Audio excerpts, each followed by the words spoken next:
Have you visited us online for the grand opening of KBLA.store? For the best in new merch, gift ideas, books, media, and more, log on to KBLA.store. Be sure to check Joe out Biden KBLA on the 2024 presidential ballot of the state, which will lead off the Democratic presidential primary thanks to a White House-led schedule overhaul meant to better empower Black voters. And today, the Louisiana Legislature has until January 15th to enact a new congressional map.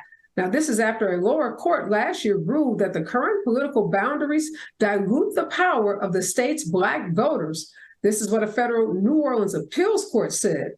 However, whether current Democratic Governor John Bel Edwards will call a special session to redraw the political boundaries, and if Republican Governor-elect Jeff Landry, who will be inaugurated on January 8th, will have enough time to call a special redistricting session remains to be seen.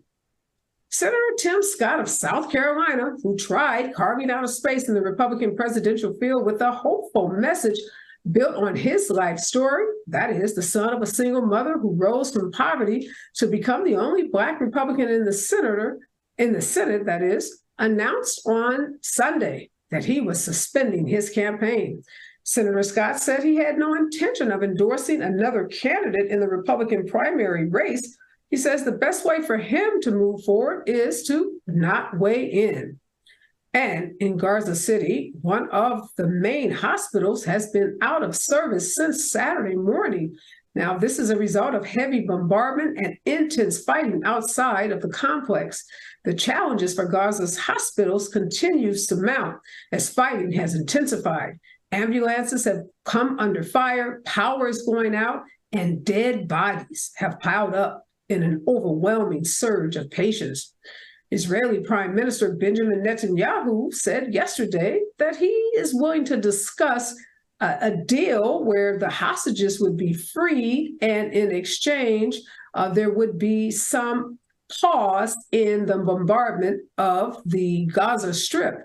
He said that there could be a potential hostage deal with Hamas, but he declined to give any further details, saying to do so could thwart the delicate negotiations. And the fastest growing demographic group in the state of Texas is people of color.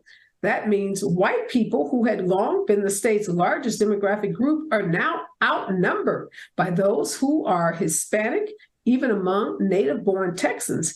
And this year, Texas becomes the site of the growth of the Black population, surpassing even Georgia and Florida.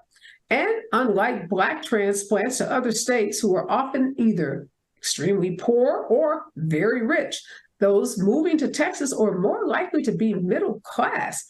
More Blacks moving into Houston in particular own their own businesses and are thriving in a city that now is rivaling Atlanta. And MAGA-dominated state Republican parties are plagued by infighting and money woes. In Arizona, the state GOP chairman has been begging the Republican National Committee for a financial bailout, and the Michigan party officials have gotten into literal fist fights as their finances have dipped into the red. And the state of Georgia, the state party is in a standoff with the Republican governor, and they too are saddled with extreme legal fees for alternate electors put on the ballot in 2020. And finally, the U.S. Supreme Court announced just today that it had issued ethics codes for the justices. Now, this is after a series of revelations about undisclosed property deals and gifts. All of these disclosures intensified pressure on the court to adopt some code of ethics. Now, in a statement by the court, the justices said they've adopted the code of conduct to set out succinctly and to gather in one place the ethics codes and principles that guide the conduct of the members of the court.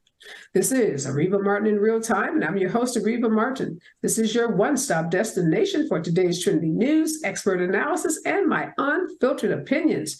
In this hour, I'm joined by attorney extraordinaire, Allen Orr. He is the founder of Orr Immigration Law Firm.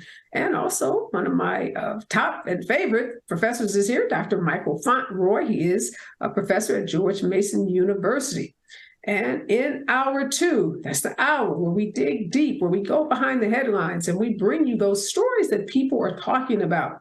Well, for the last almost 30 days or so, the biggest story in the news beyond the presidential debate for the GOP candidates has been the Israeli-Palestinian conflict. And we've had a couple of stories, we've had a couple of shows where we've delved into that conflict, but there's so much more to know about the conflict. And I want to make sure my listeners and viewers feel like they're getting up to the date and accurate information about this very, very complex geopolitical war. So today, I'm bringing back another expert. We're going to talk about the religious underpinnings of the Israeli-Palestinian crisis. Now, there are several religious factors pertinent to Islam and Judaism that dictate the role of religion, and some say are the main factors in the conflict. A lot of folks point to the sanctity of holy sites and the apocalyptic narratives of both Judaism and the Islam faith. So I'm going to be asking my expert today, given the staunch religious beliefs of the two demographics involved, is there a potential for lasting peace, given all that we know about the religious underpinnings of this war? So make sure you stick around for hour two. I'm also going to talk in that hour about the Christian right in the U.S. and why are they siding with the Israelis in this battle between the Israelis and Palestinians. So lots to talk about in terms of how religion is playing such a big role in a war. When you would think that religion would bring people together in a peaceful manner, we're going to see how religion is splitting this region.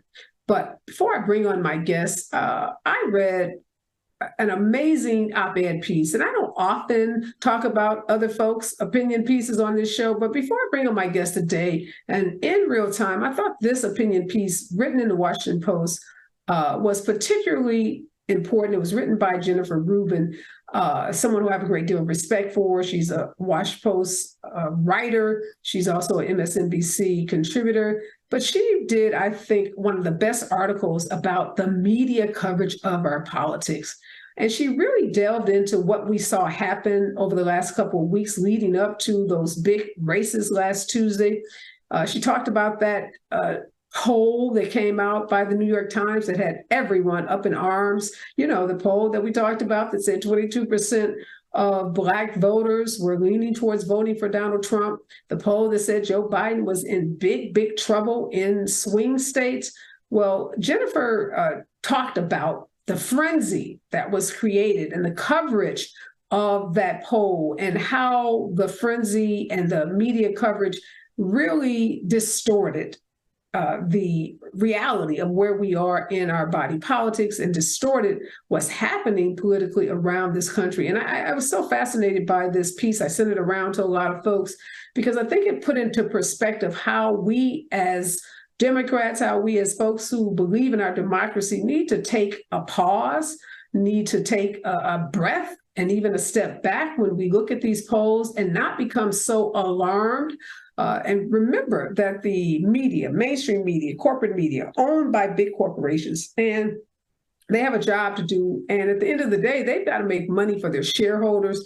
They've got to put on programming that is going to be watched by the most numbers of viewers. And sometimes that program isn't the best programming, even when it comes to our politics. And if you are like me, you're probably wondering, why has politics become like the Super Bowl or some big sporting events where, you've got to hype up each side. You got to make sure that neither side has too much of a winning edge or a competitive edge, because to keep folks interested, nobody wants to see a wipeout, right? So you got to keep both sides pretty close to keep people involved. And that's kind of how the reporting went to the lead up to last Tuesday's elections. All of this gloom and doom about the president and President Joe Biden and how unpopular he was and how, people, including Democrats, were so worried about his age.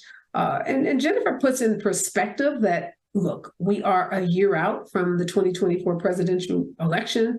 And if you go back to 2011 and 2012, you'll see the same hysterical predictions from the same sort, she reminds us, of premature polling back then that anticipated that then President Barack Obama would meet his demise, that he would be a one-term president. And there was all this hysteria about, how poorly the Democrats were going to do and how President Barack Obama would never see a second term.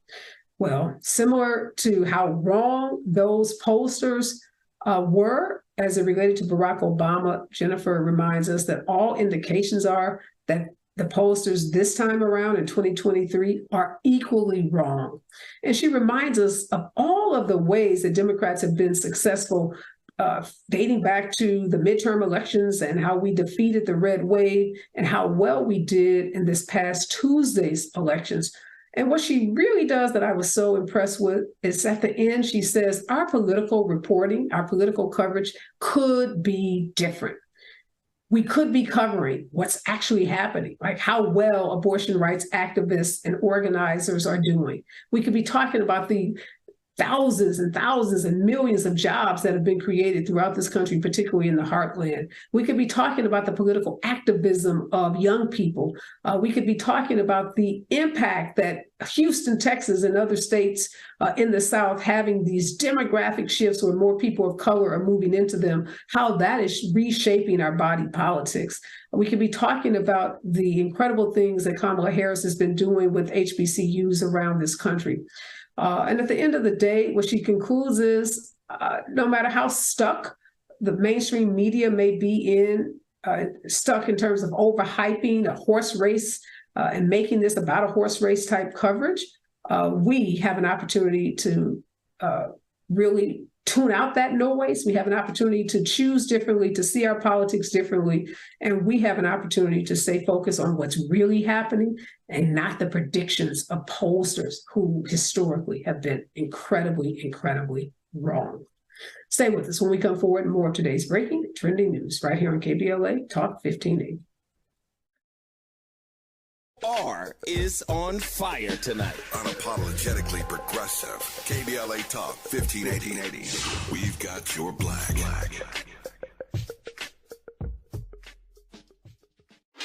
Pick up the brand new flavor in your head. Race, social justice, sports, politics, art, music, culture. We do it all on the D.L. Hughley Afternoon Show. If you're not tuning in, then you are definitely missing out. It's the D.L. Hughley Afternoon Show weekdays from 2 to 4 only on unapologetically progressive KBLA Talk 1580. Like a brand new flavor in your head.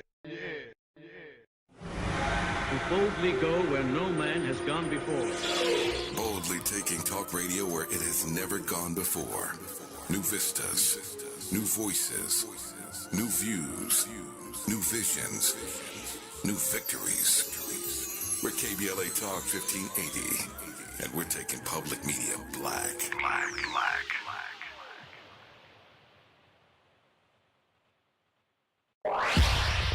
Follow the leader. KBLA Talk 1580. Follow the leader. If you're not following KBLA Talk 1580 on all of our socials, then you're missing out. Download our app and find us on Facebook, Twitter, Instagram, YouTube, and on the web at KBLA 1580. That's right. Again, you can find all of our socials at KBLA 1580. We've got a lot to talk about. By the way, if you miss any of our weekday shows in real time, you can always catch up by checking out the podcast of your favorite shows at your leisure. At KBLA Talk 1580, we've got your black. Follow the leader. Following the leader. Oh my God. Follow the leader. Follow the leader. Follow the leader. Follow the leader. Follow the leader. Follow the leader.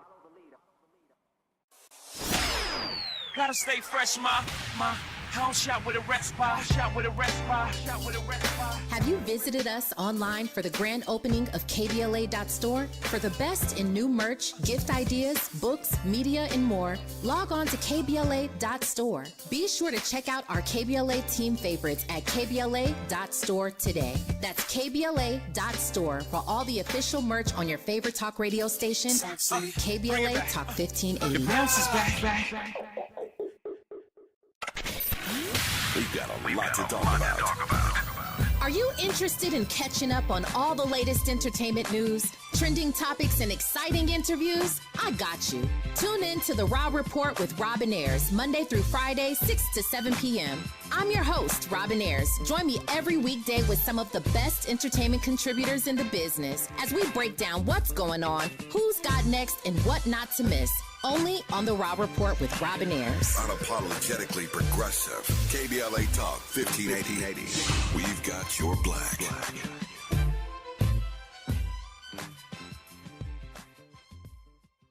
There's a new sheriff in town. All right, I'm Dr. Nicordelai.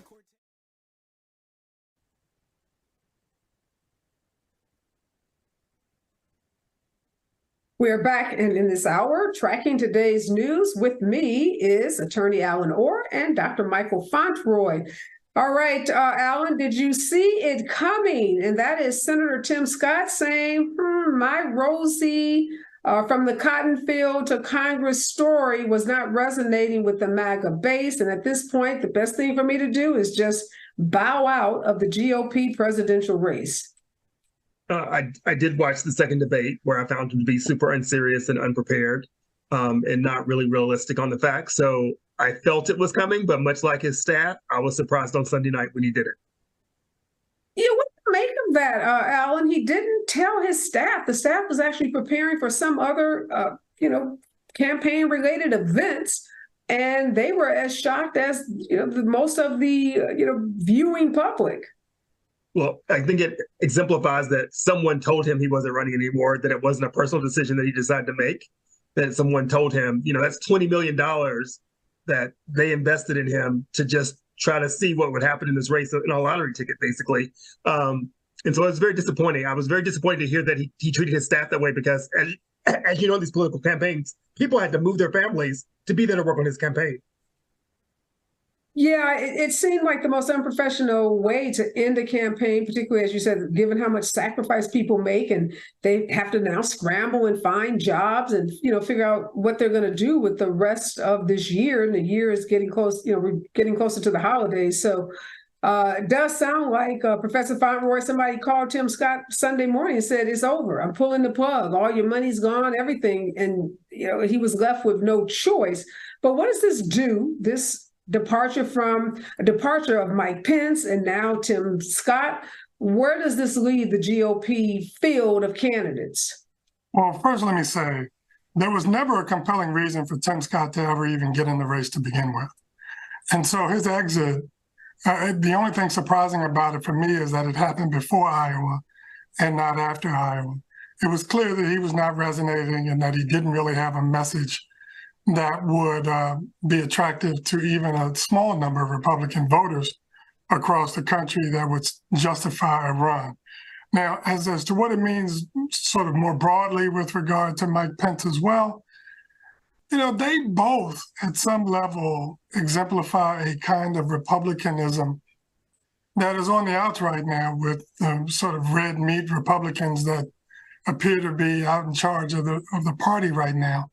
And so, again, he doesn't resonate. He didn't have anything to offer. And he's out of step with what the Republican base wants. But the problem, though, Areva, is the Republican base is out of line with the general electorate. And so we're likely to get a Republican nominee, and at this point it appears to be former President Donald Trump, who could wipe the floor with the other Republican candidates, but has such high negatives that it'd be difficult for them to win a general election. And so the broader story is, well, where does the Republican Party go from here? Will it continue to lurch rightward, or might there be a fracture of some sort, that leads to perhaps a breakup of the Republican Party as we now know it? That's a really good point, Professor Fauntroy, because, Allen, what we're seeing is people were hoping that Ron DeSantis would be an alternative to Donald Trump. Some now are thinking that maybe it's Nikki Haley. Youngkin thought that if he was successful in Virginia, that he might be that alternative. So there are Republicans who are still looking for an alternative to Donald Trump. And it looks like so far they're not going to get that. It looks like they're going to get Donald Trump as the nominee. Yes. So I don't know if they're looking for an alternative or that other people are looking for an alternative and they're not the majority of the party. The last couple of Republican nominations, and knowing that I was a former Republican, have not been in the tradition of the Republican Party or platform, meaning they didn't even have a platform. And once we had the reality television president, I think it sent a signal to all of the candidates today that you too could win this television show and be a prop-up character, because we don't know until the end exactly what will weigh up. Because still today, I mean, more now than ever, the former president could have a lot of legal issues that may prevent him from having a very successful campaign, although we've already heard the GOP party is going to stand behind him regardless. But as someone who's now on the other side, send me the worst candidate. Perfect. Fine. Let's just get done with it. And then we have to go back and restructure who the Republican Party is. But once again, you got to shed off those 8 people from Congress and everyone else and get a platform. Yeah, you're right about that, which is why it's always perplexing to me, Professor Fauntroy, when people tell me they're supporting the Republican Party, because the Republican Party so far, and Donald Trump in particular, hasn't stated any kind of agenda for a second term that is focused on helping people. In fact, he has done more of what he's always done, which is fear-mongering and expressing his disdain for Muslims and people from Arab countries. Which kind of brings me to this, what we're seeing happening in Hamas with the Hamas-Israeli conflict, the war. This main hospital, I was heartbroken watching these babies, these premature babies that they showed us on television over the weekend. The hospital lost its power. They showed some doctors using cell phone, what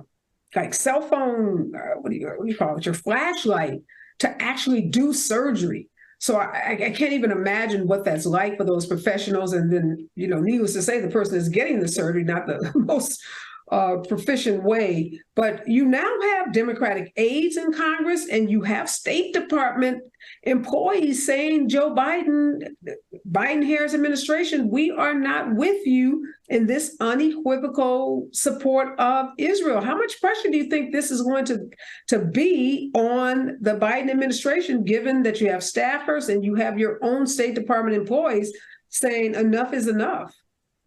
I think it's a significant amount of pressure that's been building for some time now. The Biden administration started with a so-called bear hug strategy to hold the Israelis close in terms of public support. But the public opinion has begun to shift a little with all of these bombings and the stories that are coming out of Gaza with regard to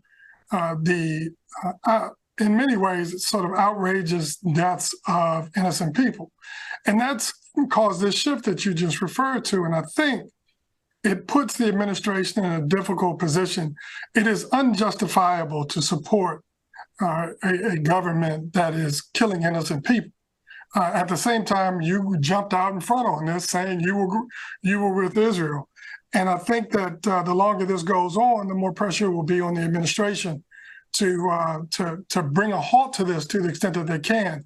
And then lastly, I would just add, this points out, getting back to the previous topic, that the Republicans really don't have any policy or prescriptions that can help solve this problem, just like they've been fact-free and sort of idea-free for much of the last close to 10 years, in my opinion. And so as we look at what's going on in the Gaza Strip and the larger Middle East, I think that we need serious people to come forward and offer some ideas and not just play political games with whatever's going on at the time.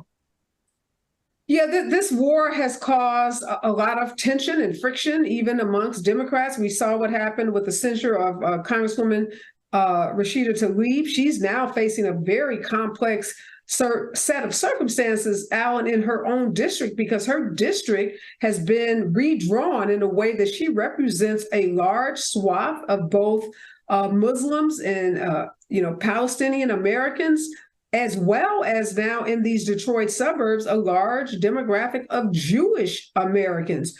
And we know how outspoken she's been about a two-state solution and about bringing, highlighting the atrocities happening to civilians, Palestinian civilians.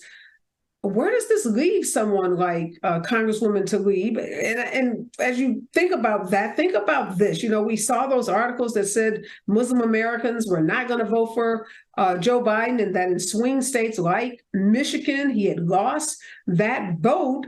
And, you know, on juxtaposing Biden and his hug, as Professor Fauntroy talked about in terms of Israel, we have Donald Trump out talking now about internment camps, deportations, visa revocations, locking people up for protesting. So, you know, is there really a choice in this election for someone that's voting between Joe Biden? And I'm talking about those, you know, those Muslim Americans, those Palestinian Americans that Representative Tlaib represents. And what can she say to them, given how outspoken she's been? And, you know, some of those folks were her people. She also was very critical of Joe Biden. But are you saying vote for the other guy, the guy that wants to deport and revoke visas and, you know, put folks in internment camps? Give that some thought. And when we come forward, I want to get both of you to weigh in on that, because Congress people like Rashida Tlaib are in a very precarious position. And it's going to be interesting to see how they work through this when we come forward. More on KBLA Talk 1580. Of Reason, encouraging you to join me weekdays from 7 to 9 p.m. for the world's most intriguing relationship radio roundtable. Every night, I facilitate and encourage our loyal listeners to participate in the most engaging relationship discussions you'll hear anywhere. So make it a point to rendezvous with me, Zoe Williams, the voice of reason, Monday through Friday, 7 to 9 p.m. Pacific Standard Time. Trust me, your relationships will never be the same. The VOR is on fire tonight. Unapologetically progressive. KBLA Talk 1580. We've got your black.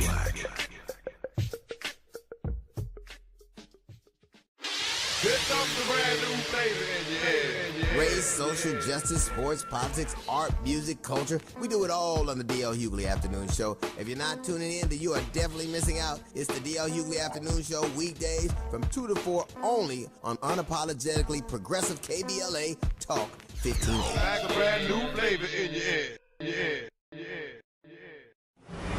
To boldly go where no man has gone before. Boldly taking talk radio where it has never gone before. New vistas, new voices, new views, new visions, new victories. We're KBLA Talk 1580, and we're taking public media black.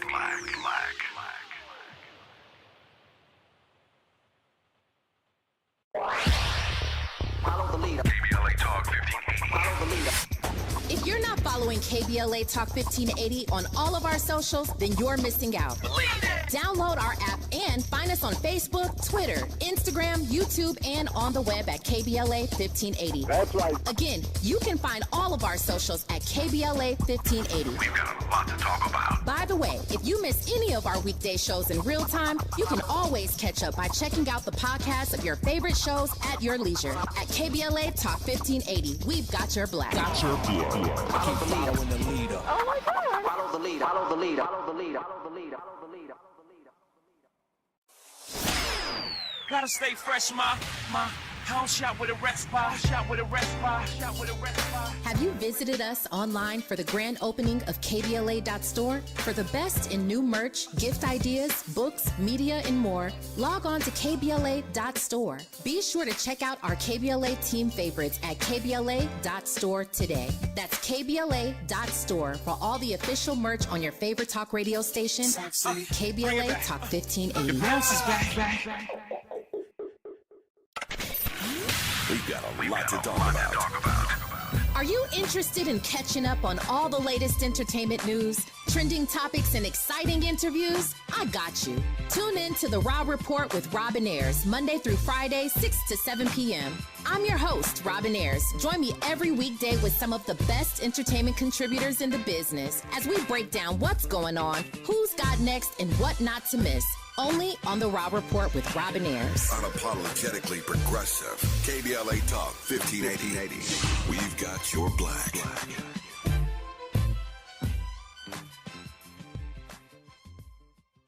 There's a new sheriff in town. All right, I'm Dr. Nicordelai Corte, and starting September 18th, I couldn't be more thrilled than invite you to join us for the launch of A More Perfect Union, weekdays right here on KBLA Talk 1580, weekdays from 1 to 2 p.m. Pacific Time, that's 4 to 5 p.m. Eastern. A More Perfect Union promises to deliver national news of consequence, informed opinion, and analysis beyond the headlines. As KBLA Talk 1580's chief national political analyst, every day you can expect your daily dose of political news of consequence. If you're looking to be engaged, enlightened, and empowered to be a part of the solution to issues related to national politics, elections, identity, culture change, and social justice, A More Perfect Union was designed for you. This daily political affairs show will feature notable journalists, industry leaders, lawmakers, change makers, tastemakers, and ordinary people motivated to do their part to reach beyond today's divisions, to make sense out of news of the day, and offer us all a chance to build a more perfect union. Come on and join me. KBLA Talk 1580. We've got a lot to talk about. We've got a lot to talk about. Hi, I'm Ray Richardson, your sports connection here at KBLA Talk 1580. Join me and my co-host Neil Scarborough every Saturday night at 7 for Out of Bounds, the show that brings some flavor to the world of sports for 60 minutes. We take you beyond the scores and press conferences. We give you our point of view, the way black folks see what's going down. You can join the conversation and give us your analysis at 1-800-920-1580. Out of Bounds every Saturday night at 7 on KBLA Talk 1580. We've got a lot to talk about. Unapologetically progressive. KBLA Talk 1580. We've got your black. You like your style, though. We've got a lot to talk about. I'm Reverend Gerald, the life coach. Is someone you love struggling with addiction and mental illness? Is improving your family's health important? Want to leave a legacy that your family can grow? Are you ready to enhance your perception of life experiences? Then wake up weekends at 7 a.m. with Urban Family Focus and get the wisdom, opportunity, resources, and motivation to live your best life. Join the conversation on Urban Family Focus Saturday and Sunday at 7 a.m. Unapologetically progressive. KBLA Talk 1580. We've got your black.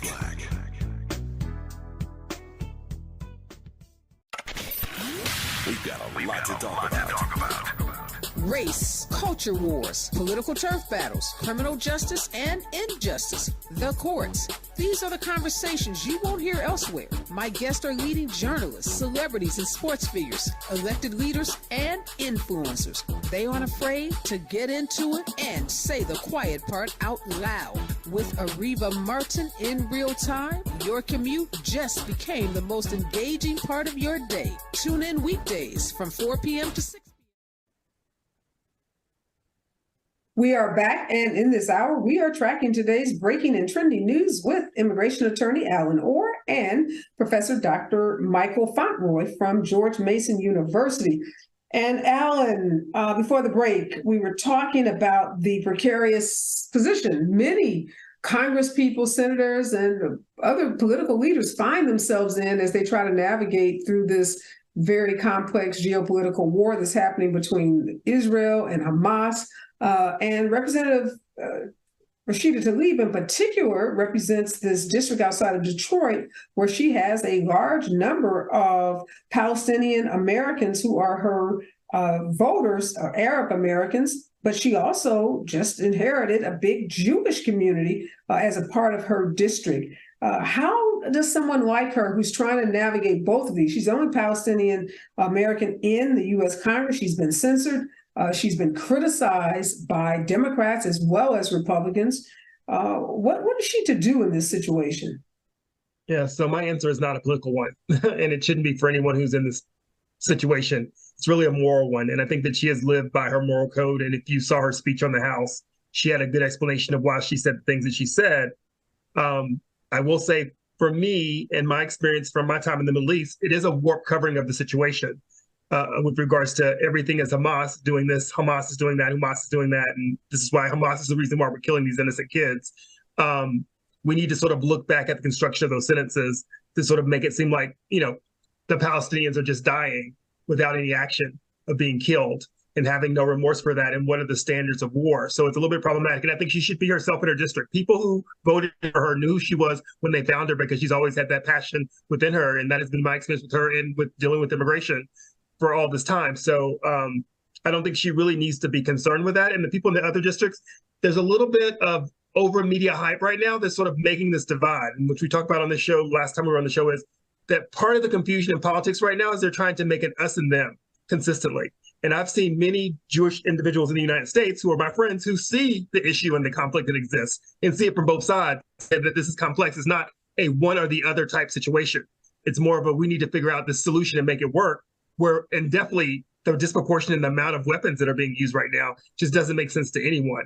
So I think it's a very complex question to do, but I think people need to sort of live on their morals. And I think that's exactly why you have the president right now double taking that hug that he gave, saying, wait, this can't stand for us, because once again, that puts the United States on the forefront of saying, well, look what the United States is doing when they're just standing with Israel to the Arab world, killing all these kids, and they're supposed to be against it. Not forgiving us what we did for September 11th either, right? I mean, I understand we all have our issues. Yeah, I don't know, though, Professor Fauntroy. I think it was a little easier for Representative Rashida Tlaib to stand on her principles when her district was primarily Arab Americans. But now that district has been redrawn in a way that she has a fairly large number of affluent Jewish residents and voters in that district. And she has staked out such a strident position, even when other members of the squad, who are her reliable congressional allies, such as AOC and Ilhan Omar of Minnesota, they clearly condemned Hamas quickly after the attack. Ms. Tlaib, or Representative Tlaib, did not. And though in an interview with the Detroit Free Press days later, she described the attack as a war crime, she's been very hesitant to attack the what people call the bad actors in this crisis. So is this, is reconciliation even possible, given how strident now these new voters who've been, put in her district, many of them Jewish, who are expressing how hurt they are and how much pain they are feeling and how disappointed they are that she's not representing their interests? Well, the truth is, Areva, sometimes you can't represent everybody's interests. There's an inherent conflict here that can't be sort of easily bridged. Just for background's sake, I should point out that this district was for nearly 50 years represented in Congress by John Conyers. Mm-hmm. And Conyers was also a truth teller. He was an inside player, but he was also a truth teller on South Africa, on U.S. foreign policy, and on other important matters. Voters in that district and in that particular community understand, I think, that members of Congress sometimes have to take really tough stances. Now, as it relates to the new voters in that district, we're still talking about a district that has parts of Dearborn, Michigan, which is the largest Arab American community in America. There's still substantial numbers of African Americans in that district, in addition to new voters that have been moved into that district from an additional one.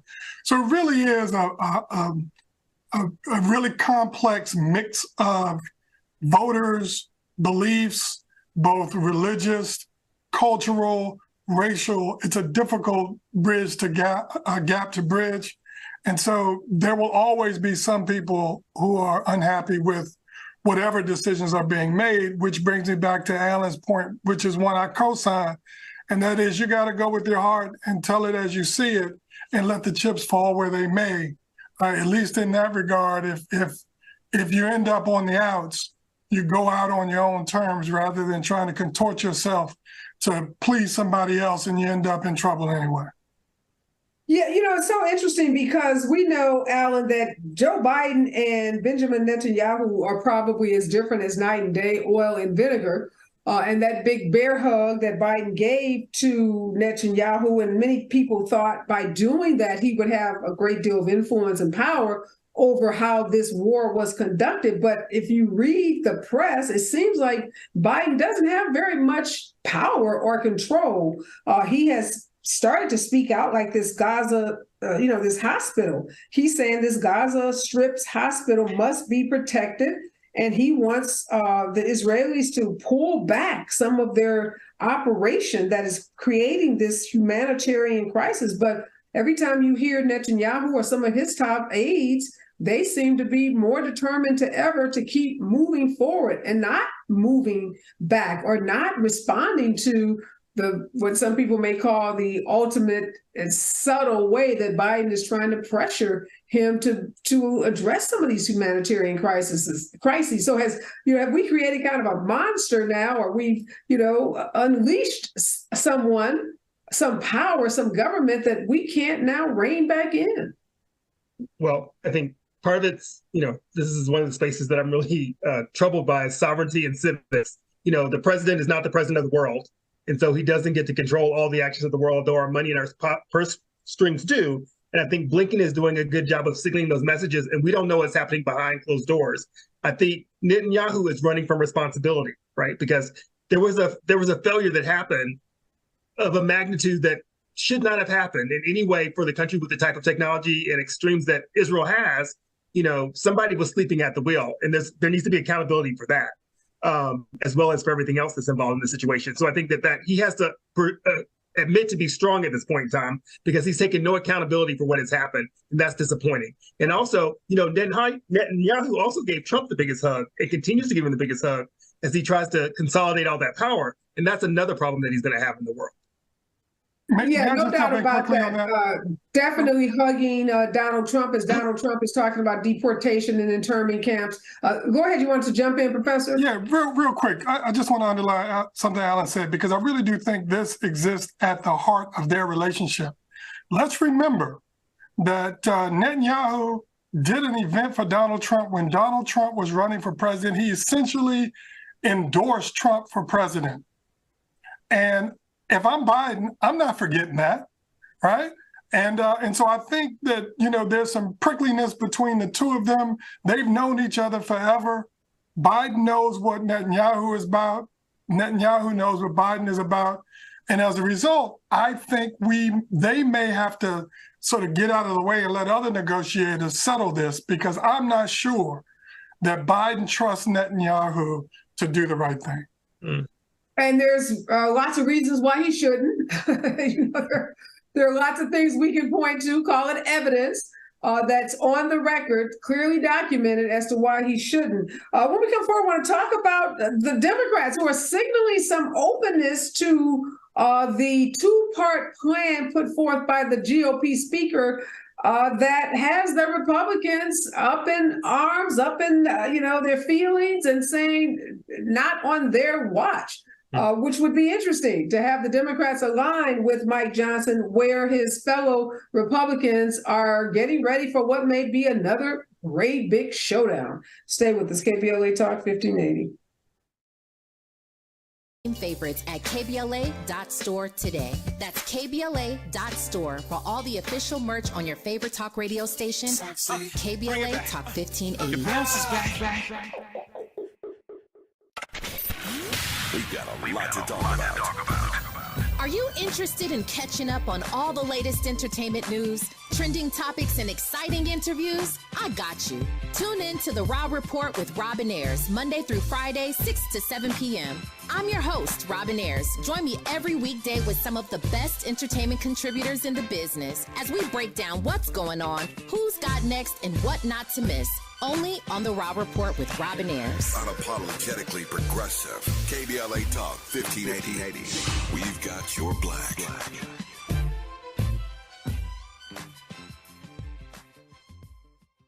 There's a new sheriff in town.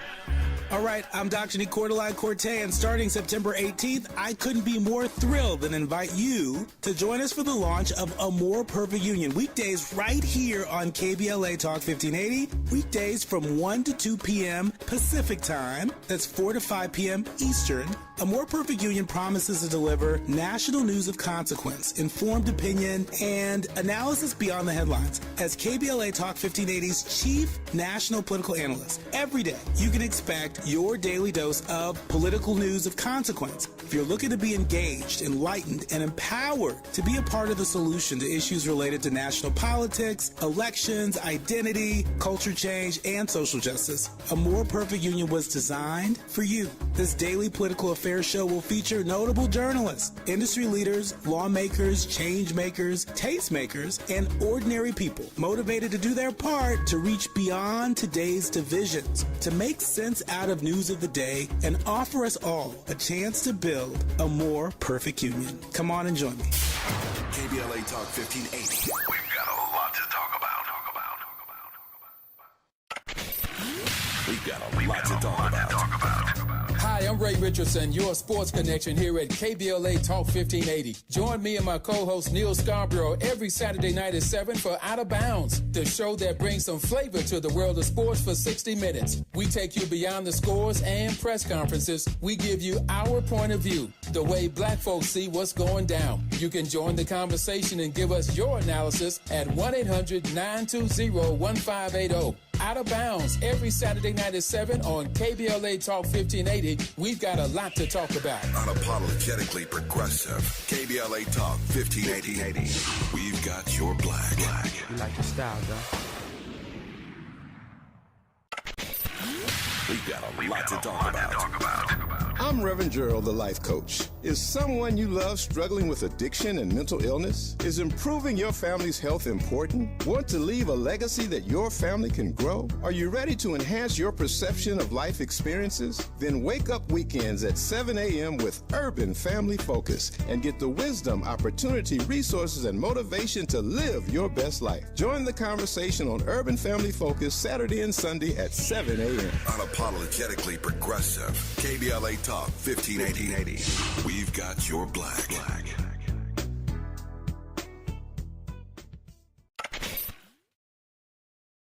Roy, that the more things change, the more they stay the same. And that is a true statement as it relates to our Congress. Funding for federal agencies is now set to expire at midnight Friday. And our new speaker, Mike Johnson, finds himself in the same predicament that Kevin McCarthy was in, the predicament that caused him to be ousted as Speaker of the House. And that's because Mike Johnson has put forth a spending package to avert a government shutdown, and Democrats, like they did with the Kevin McCarthy bill, are leaning towards supporting it, and the far-right members of the GOP are not having it. These folks, these Republican leaders, are upset because they said the spending packages maintain spending at levels set at the end of last year when Democrats controlled the House, the Senate, and the White House without new conditions or poison pills or any of the things that they think are critical, like defunding the IRS or defunding the FBI, the CIA, the Department of Justice, and all the things that Donald Trump wants to defund. So Mike Johnson was supposed to get a little love. He was supposed to get a little bit more support than what was given to Kevin McCarthy, because he's supposed to be, a member of the in circle with the conservative party. But here he is facing the same dilemma. And I'm not sure how he's going to get out of it. The truth is that the fundamental problems that we're seeing trying to get to a budget resolution haven't changed, even though the individuals involved have. And, Speaker Johnson has a little more leeway, but that doesn't really mean very much because Speaker McCarthy had none. And so now he's trying to figure out how to negotiate something. And he is coming to the reality that I think a number of Republicans came to some time ago, and that is, you're not going to be able to do this without Democratic support. And to get Democratic support, you're going to have to make a deal. And so all this talk about draconian cuts and defunding the IRS, and they want to target individual salaries of workers in government. All of that stuff is silly and is never going to work its way into a budget agreement. And so to talk about it is just a waste of time. And I think the political pressure that an election year brings is going to make that very clear to some Republicans who are all for the shenanigans, but have to face the reality that the clock is ticking and they cannot have a government shutdown again. It just makes no sense. Well, it's so funny, Alan, because even Mitch McConnell, the Republican of Kentucky and the minority leader of the Senate, says that this bill will keep the lights on, avoid a harmful lapse in government funding, and provide the time and space to finish the important work of the House and the Senate. So Mitch McConnell, that seems like a full-throated endorsement by him. We know that Hakeem Jeffries has told his delegation that he's, taking a look at these proposals very carefully, basically saying, let's give it some time. But it looks like the Democrats and the Senate Republicans and probably some Senate Democrats are going to line up behind this bill for Mike Johnson. But what does that do for Johnson in terms of his cred with the far right, which is who he must please, because one of them, just one, can make the decision to bring forth a motion to oust him. But that one would need the support of, once again, the Democratic Party to oust him. So we don't know if we're going to go through that again, right? So that's the issue, that they can bring it forth, but without the votes of the Democratic Party, the speaker will remain. And so Speaker Johnson is very dangerous. And I don't think people realize how dangerous he is, because he's an unknown character who doesn't have a bank account and has all of these hidden secrets and is churchy and preachy and praises God every time he says something. Growing up in the South, those are the people that you always want to be super careful around, because they will get you in a situation that you can't out. And so what Mike Johnson has proposed is this two-step issue that extends budgeting through January and then shuts down another part of the government. And that's the part that becomes problematic for me. The part of the government that then shuts down until they figure out what if they're going to fund those agencies anymore. So he sort of has this two-tier system that seems problematic to me, because it should be an all or nothing situation with regards to funding. It actually shouldn't even be an all or nothing. It should be, we agreed upon this. We said this is what the bills we were going to pay, and now we're going to pay these bills. He has some, I'm not exactly sure what it is yet, because I just haven't thought it all the way through, but there is something strategic about this new way he's separating out this funding, even more so than it being individual bills passing through each house. So just know that there's something in the end he's going to win.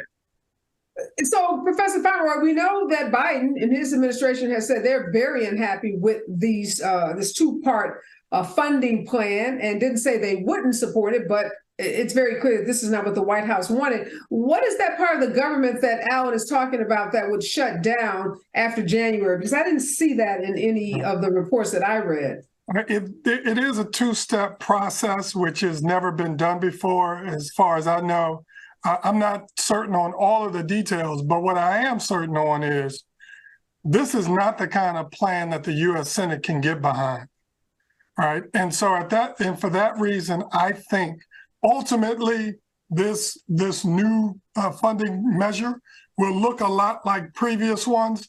There's too much uncertainty around a two-tiered process, and I don't think anybody wants to take a chance on any unintended consequences. And so eventually this option of a two-step process, I think, will fade away. It sort of explains the grappling that these Republicans are forced with to try to figure out a way to get enough votes to pass a new budget. And the unfortunate piece is all they have to do is do a deal with the Democrats. They can get all the votes they want. They don't need all of them, but because they have this fixation on getting a majority of the majority, then they're not going to move forward to do something that they could have settled months ago if they really wanted to. Yeah, and real quickly, Alan, got to ask you about these new ethics rules for our U.S. Supreme Court.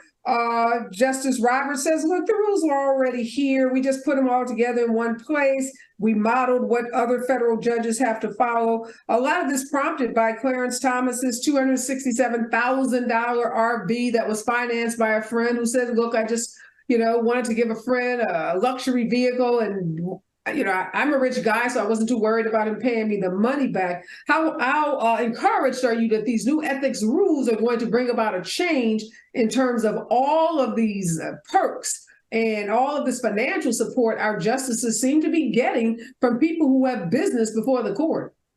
It's a fraud. It's a fraud. It's a fraud.